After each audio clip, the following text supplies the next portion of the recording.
C'était donc Lord et on va continuer de parler d'Italie dans ce rencard. Notre dernier rencard de l'été 2021, donc avec Marta Bucci, si je le prononce bien. Bonjour Marta. Bonjour. Alors Marta Bucci, on le disait tout à l'heure en intro de l'émission, donc c'est Bucci comme Gucci. Voilà, on prononce comme ça. Bucci. Oui. Bucci. Merci d'avoir fait le déplacement. Alors, pas si difficile, on va le dire, ce déplacement, puisque vous venez de la porte d'à côté, enfin, ou presque. Vous êtes gérante et responsable du Cha-Cha-Cha. Alors, les gens vont vous reconnaître grâce à votre bel accent italien. S'ils ne connaissent pas votre nom, c'est sûr qu'ils vous ont vu derrière le comptoir de ce bar à vin et cette cave à vin de Chamonix où tout le monde s'est au moins une fois acheté une bonne bouteille de vin. Il faut le dire, on est bien reçu, bien conseillé là-bas. Ça fait 7 ans que vous êtes au Cha-Cha-Cha, Marta. Oui. Pourquoi les Chamoniards adorent-ils cette cave à vin et pourquoi on s'y sent bien? Pourquoi vous pensez? Je sais pas.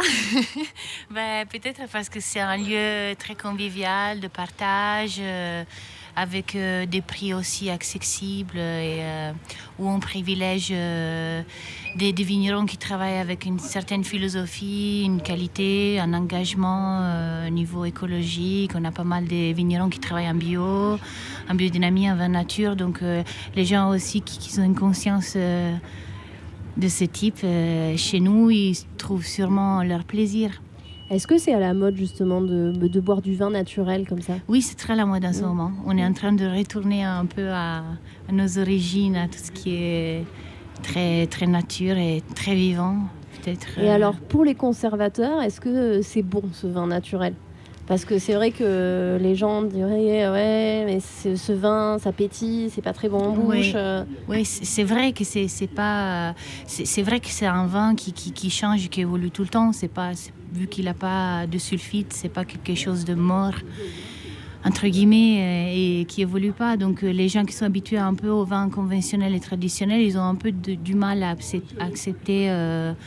Ce vin qu'il a des côtés changeants, on va dire.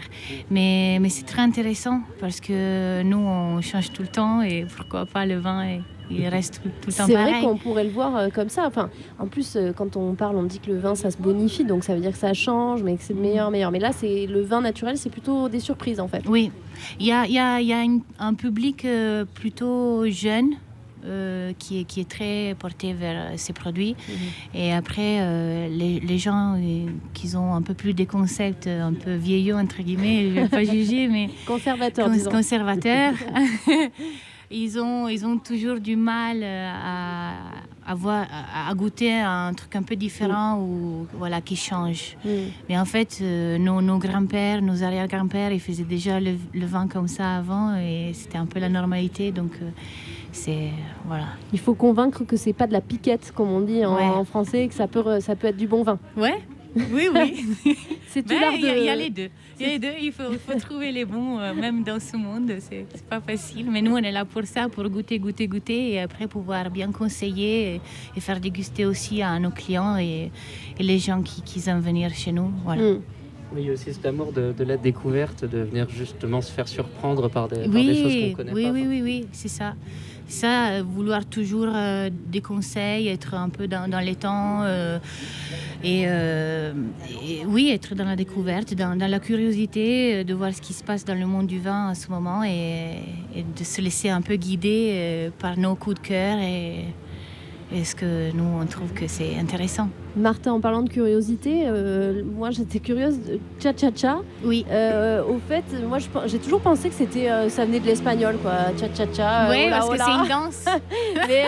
C'est une danse à la base. Le Cha-Cha-Cha, c'est une danse. Mais en fait, c'est pas du tout ça. Non, c'est les propriétaires du Cha-Cha-Cha. Ils ont le château de Chassagne-Montrachet et donc du coup, ils ont fait le petit lien Chamonix, château, Chassagne. Donc c'est devenu Cha-Cha-Cha.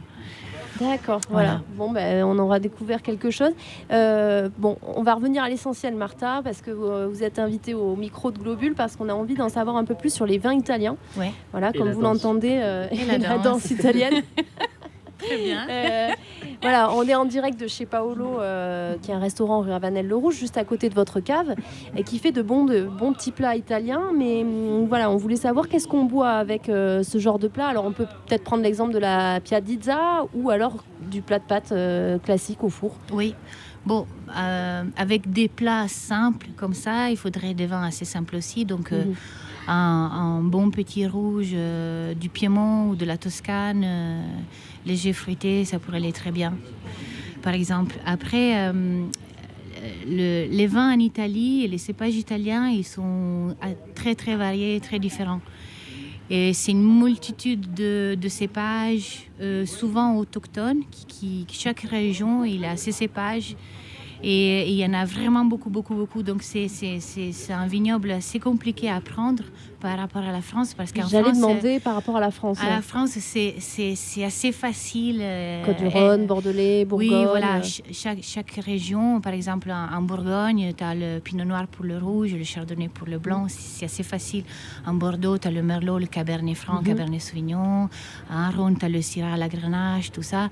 Et donc, c'est assez structuré géographiquement, assez facile d'accès. Qu'en Italie... c'est le bazar. C'est le bazar. Il y a des cépages partout, il y en a plein, et donc il y en a vraiment beaucoup. Et surtout, il n'y a pas de volonté de homologuer. Genre, chaque terroir a sa spécificité. Il est dur celui-là en français. Spécificité. Et ça reste comme ça depuis vraiment longtemps. Donc, par exemple, en Piémont, vous avez le Nebbiolo, la Barbera. Alors, Piémont, on est où en Italie? Alors, Piémont, on est nord-ouest, entre le Val d'Aoste et la Ligurie. D'accord. On Donc est on est un peu près de Chamonix. Ouais. Et là, vous trouvez Nebbiolo, Barbera, Cortese et tous des cépages qui sont du Piémont. Et il n'y a pas de Merlot, il n'y a pas de Pinot Noir, il n'y a pas de Cabernet. Et ça, c'est pour un peu pour toutes les régions. C'est difficile de trouver du vin italien quand on est français parce qu'en fait, on se rend compte qu'on ne connaît pas grand-chose en fait. Oui, mais même pour nous Italiens, c'est des fois on ne comprend rien. Non, et donc si on va plus dans le sud, est-ce que c'est comme en France, on a un vin qui est un peu plus fruité? Oui, ça oui. Les caractéristiques liées au climat et au soleil et la location géographique, c'est vraiment similaire. Les vins du sud, ils auront plus de corps, plus d'alcool, plus de tanins et que les vins du nord qui seront plus légers sur le fruit, sur la fraîcheur, et voilà.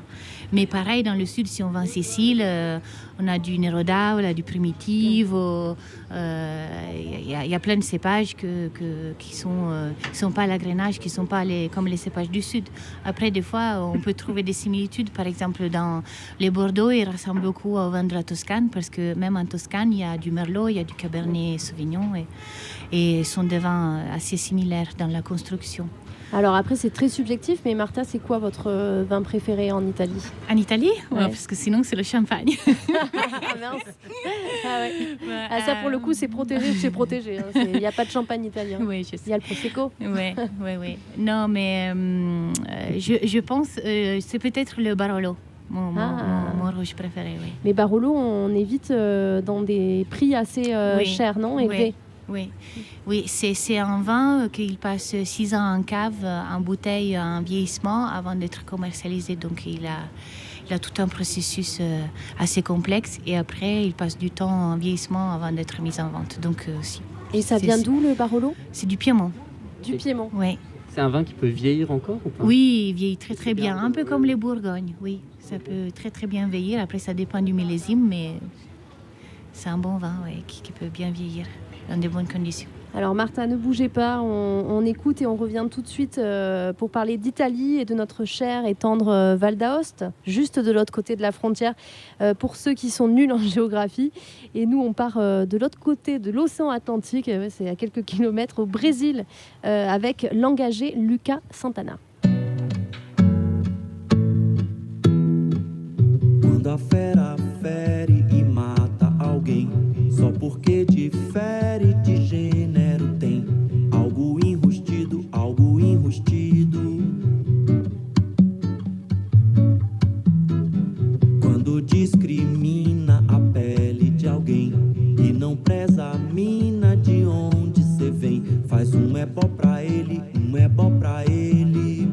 Ninguém solta a mão de ninguém. Olho no olho, gente por gente. Cuidar de cada dentro de nós. Ninguém solta a mão de ninguém. Olho no olho, gente por gente.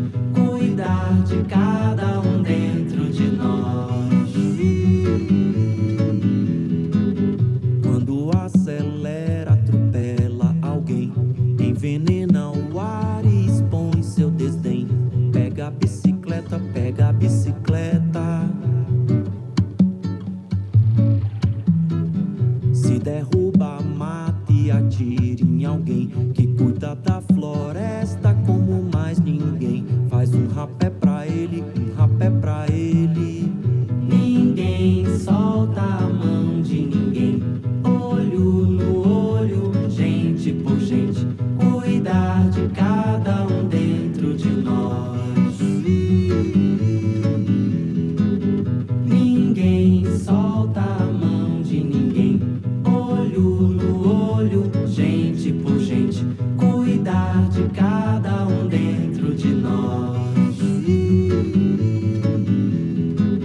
Se criminaliza o direito de alguém de ter moradia e uma terra também.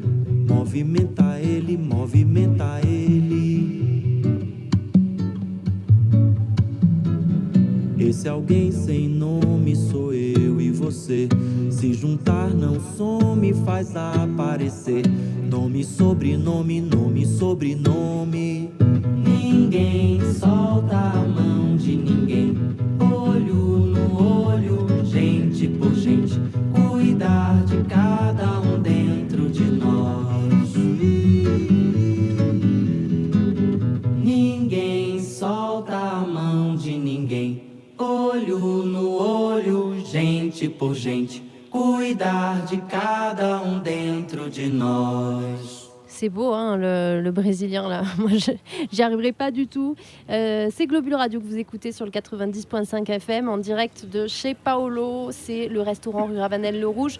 C'est notre dernier encart pour l'équipe de Globule. Si vous voulez venir nous rencontrer, c'est maintenant, on vous attend. Et en plus, il y a du soleil, franchement. Depuis tout à l'heure, j'ai l'impression d'être au mois d'août sur la terrasse de chez Paolo. Et puis il y aura aussi tout à l'heure un concert à partir de 18h45 d'Olivier Rouquier, qui est un artiste interprète de la région, si vous souhaitez profiter du coucher de soleil en terrasse. Et nous, on retrouve tout de suite Marta Bucci, comme Gucci, je fais que le répéter mais j'adore, qui nous parlait des vins italiens. En fait, elle est gérante du Cha Cha Cha, si vous connaissez cette cave à vin à Chamonix. Marta, vous parlez beaucoup du Piémont, c'est parce que... Parce que je viens de là-bas. Voilà, c'est ça, il faut le dire. C'est une très belle région. C'est une très belle région. Mais par contre, vous n'êtes pas resté très longtemps là-bas. Non. Je suis partie quand j'avais 4 ans. Ma mère, elle travaillait à la poste à ce moment-là et elle a demandé un déménagement en Vallée d'Aoste parce que mes parents ils voulaient que je grandisse à la montagne parce que c'est mieux pour l'air, pour Donc la tranquillité. Vous avez grimpé dans les montagnes du Val d'Aoste. Est-ce que vous êtes nostalgique un peu de l'Italie, justement, de la vallée qui est de l'autre côté Non, parce qu'ici, je retrouvais un peu le même paysage, donc je suis bien. Et on n'est pas à Monte Bianco, mais on est du côté Mont-Blanc. Mont-Blanc. Donc après, c'est vraiment à côté. Oui, c'est vraiment à côté, mais je préfère, pour l'instant, je préfère vivre en France. Depuis que je suis arrivée ici, je me sens vraiment comme chez moi. Et puis il faut le dire, j'allais employer le mot mafia. Non mais mon Dieu, quelle horreur de raccourci. Il y a il y a une diaspora italienne ici à Chamonix. Donc peut-être que aussi vous retrouvez un peu des Italiens. Il y a tellement d'Italiens ici. Oui, c'est assez sympa. Mais après, c'est pas non plus. C'est pas la famille, quoi. Non. Il n'y a pas une communauté qui se retrouve Non, on est assez persiliens, on va dire. Un peu partout. Ouais. On est un peu dans plein de groupes. On ne fait pas un clan entre nous. Voilà, il n'y a pas de on aime bien se mélanger avec les autres. Moi surtout, c'est comme ça. Après, je sais pas. Oui, mais j'ai l'impression que c'est un peu ça. Puis nous, les chamoniards, je crois qu'on est content d'avoir des Italiens aussi de l'autre côté de la frontière pour pouvoir bien manger et boire du bon vin. J'ai Surtout oublié le de préciser, cha-cha-cha. Kevin, mais il faut le dire, Kevin, il faut quand même faire attention à l'alcool. Ouais. À Oui. consommer avec modération. Non, mais il faut le dire parce qu'on est quand même C'est sur, vrai. sur Ouais. la bande FM. Ouais. Donc attention à l'alcool, même si voilà, on a appris plein de choses sur le vin. Martin, on vous laisse puisque il faut bien fermer la boutique à un moment ou un autre, à double tour, surtout le soir pour une cave à vin. Et c'est bientôt l'heure de la fermeture du Cha-Cha-Cha. Est-ce que vous pouvez nous dire un peu, est-ce qu'il y a des changements d'horaire pour Oui, cet oui. automne? Oui, en fait, on va être ouvert tous les jours en octobre et novembre, 7 jours sur 7, mais que de 15h à 21h. D'accord. Voilà, qu'il y aura moins de monde. On a décidé d'être tout le temps ouvert, mais avec un créneau horaire un peu plus limité. Donc, mais on sera toujours là pour vous conseiller, pour l'apéro, surtout pour les locaux. Bah voilà, c'est super. En fait, 15h, 21h, si vous allez à un repas le soir, vous pouvez aller au Cha-Cha-Cha. On est toujours bien Ouais. conseillé, comme je disais. Et puis, il y a du bon vin. Et surtout, à tous les prix. On peut avoir Oui. effectivement des bouteilles de vin à 5 euros pour les petites Oui, bien bourses. sûr. Oui. Et puis après, bon, bah voilà, ça monte dans un vin peut-être un peu plus cher, 15-20. Et puis pour les grosses bourses, il y a des bons vins qui coûtent bien cher et qui sont délicieux. Merci beaucoup, Martha. Merci à vous. Voilà. Et pour C'est ceux un qui nous plaisir. écoutent, si vous avez raté tous les conseils de la gérante du Cha-Cha-Cha, Martha Bucci, vous pourrez retrouver son interview sur le site globule.chamonix.radio.